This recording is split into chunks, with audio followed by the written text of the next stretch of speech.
rules are just rigged against you, especially when it comes to your money or your career? Well, what if that feeling isn't just in your head? Today, we're going to dive deep into some of the hidden systems that might be holding you back without you even knowing it. So one of our sources makes this incredibly bold claim right out of the gate, and it's a big one. They say we're not just, accidentally bad with money. No, they say the systems around us are actively designed to keep us broke.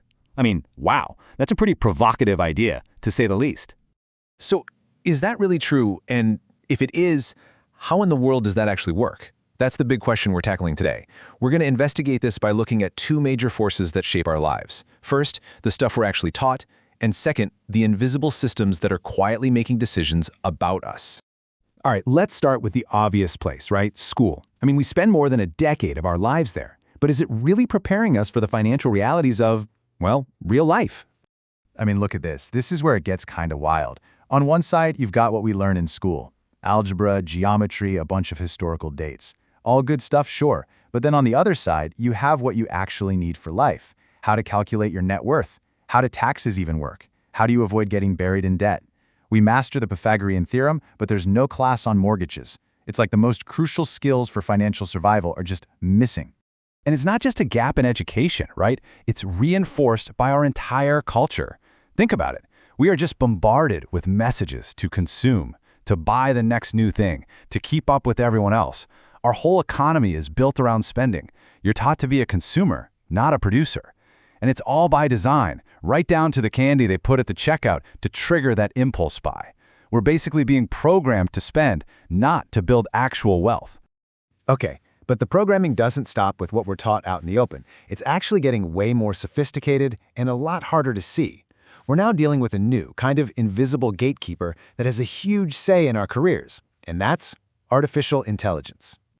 So here's the deal. Companies use AI to sort through thousands and thousands of resumes. The promise? A fair, objective process without any human bias. But here's the great irony. The research shows these algorithms often just end up automating the old biases. They become these super efficient digital versions of the flawed systems they were supposed to fix. Now, researchers actually have a name for this problem. It's called secondary bounded rationality. Yeah, it's a mouthful, I know, but it boils down to a pretty simple idea. An AI is only as smart or as fair as the data you feed it.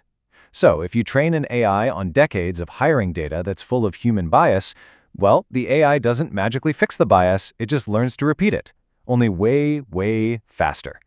And this diagram really shows you how it works in practice.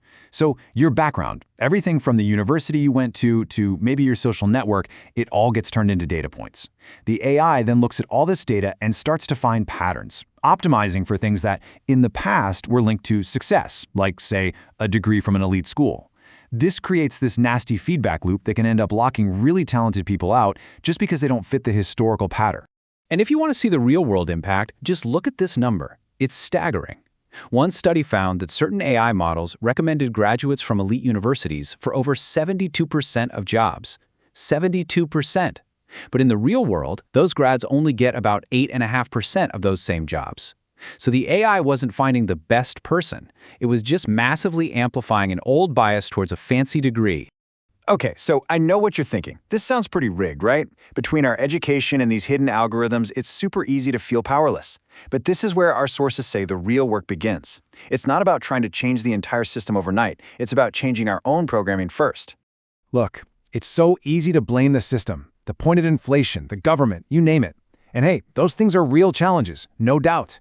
But focusing only on what we can't change, that's a trap. The real power move is to shift your focus inward, to the one thing you have absolute control over, your own mindset. And this quote from one of the sources just nails it. If you want new outcomes, you gotta have new thinking. It's that simple and that profound. The mindset that got you to where you are today isn't the same mindset that's gonna get you to where you want to be tomorrow. For any real change to happen, it has to start right here, in your own head.